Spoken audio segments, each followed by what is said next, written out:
Beauty and the Beast is the classic tale where Hermione Granger seduces a kidnapper water buffalo. Tale as old as time, really. A remake of the original Disney animated classic, which in itself was a musical adaptation of the 18th century story, Beauty and the Beast is sort of exactly what it says it is on the tin. There's a beauty, and there's a beast. Or, if you're a fairy, there's the beast, and there's the beauty. And basically it's the story of how they fall in love. It's as fairy tale as you can get, really, without chucking a dragon about the gaff. This is going to be another quick vid, I reckon, while I still catch up on movies I missed reviewing while I was away in America, so just for the sake of brevity, I'm sure you already know all the details of the plot beats, but if you don't or need refreshing, here's the whole story, quickly abridged in Geordie. Yeah, my name is Belle and I'm geek gorgeous and smart me like. Belle, you're geek gorgeous and smart. Marry me. Nah. Bitch. Yeah, Belle, I'm your dad and I'm gonna wander into the forest and hopefully not bump into anything scary. I'm scary as fuck! Shit. Me dad's been a while, I'm gonna look for him. Hope I don't bump into anything scary. I'm scary as fuck! Shit. Dad, I'm gonna take your place as his prisoner. Nah, don't. Too late. I live in the castle now and whoa! The furniture talks. Be our guest, we our guest, be our guest. Where's that water buffalo? I'm gonna fall in love with him now. Tale as old as time. I'm gonna look for Belle. I'm ambiguously gay. That has literally nothing to do with anything. How, Belle? I'm gonna kill this beast. Nah, didn't. I love him. Ah, I'm dead now. I'm handsome as fuck!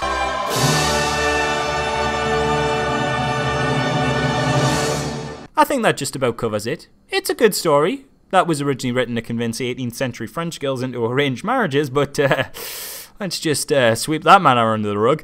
But it's also one we know incredibly well, so the challenge this remake had was really just in justifying its own existence. Why watch this one? Why not just watch the old one? Is there really a point in remaking something that stands the test of time? It's not even like you'd be hitting a wider new audience, like you could argue a remake like Ghost in the Shell did. Since Disney classics are constantly re-released and are kind of a staple of almost every Western childhood. I literally don't know a single person who hasn't seen or grown up with the original Disney Beauty and the Beast. So was this remake really worth doing?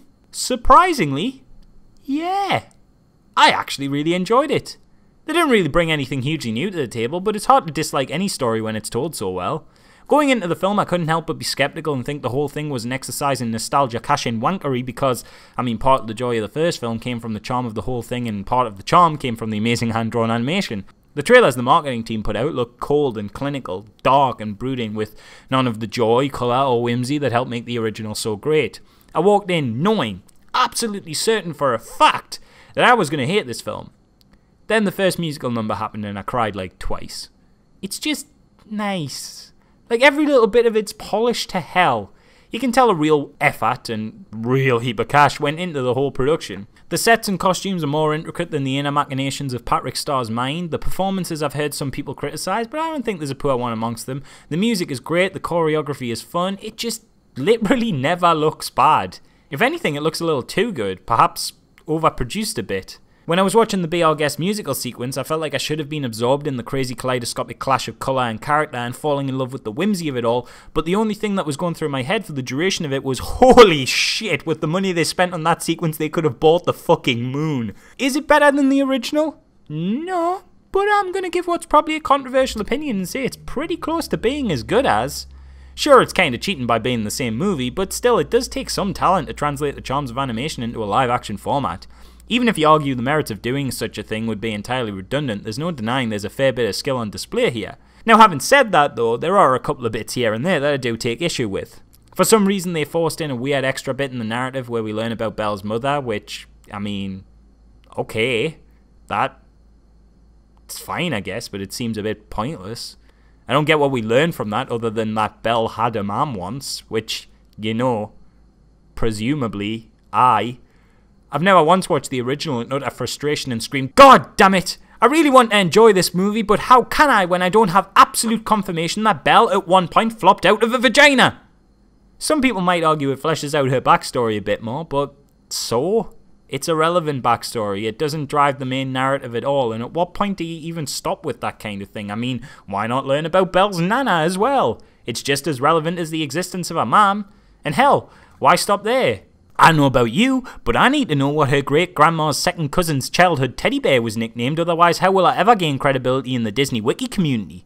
That's my main issue, although similarly you've also got the common obvious criticisms that people joke about, which is, it's about bestiality and Stockholm Syndrome, but I sort of think that's kind of unfair to both this and the 1991 original as a criticism, because fairy tales are fucked up to shit, man. Whenever you're adapting them, there's always going to be something incredibly dodgy in the source material, and I think this film handles the more questionable elements of the subtext well enough and empowers the main character enough that a lot of the more of their time messages fortunately become lost in the modernization. The other big controversy, of course, was making the villain Gaston's henchman gay, which all I can say to that is, was he? I wasn't really following this film closely during development, so I only found out about this whole discussion after seeing it, but from the sounds of things, shit went insane. People on the left were horrified that Disney's first openly gay character was a cowardly henchman worm. People on the right were calling an outrage that gay propaganda was being shoved down their throats, and some countries were banning the film and shit for its gay moment. And I swear to Christ, I don't know what film anyone was watching, but in whatever version I saw, there wasn't one. What gay moment? The only reason I know that this character is gay is because the creators apparently said so. I literally didn't even know LaFour was meant to be gay from just watching the film. I don't even know where I was supposed to take that from. I mean, was it because he had a huge bro boner for Gaston? Well, so? That was in the original too. I mean, we were supposed to read him as gay then? Even so, a lad can like another lad. That's not necessarily gay, that's just being mates, man. Some people say it was because he dances with a guy at the end of the movie. So? A lad can dance with another lad. That's not necessarily gay, that's just a party. And then other people are all like, no, GGTV, it wasn't that. It was the bit where they all took their pants off and sucked each other's dicks. And I'm like, oh yeah, maybe that was it. Psych! That last one didn't fucking happen, and you know what? It should have. I don't give a fuck. Hashtag more dicks in Disney!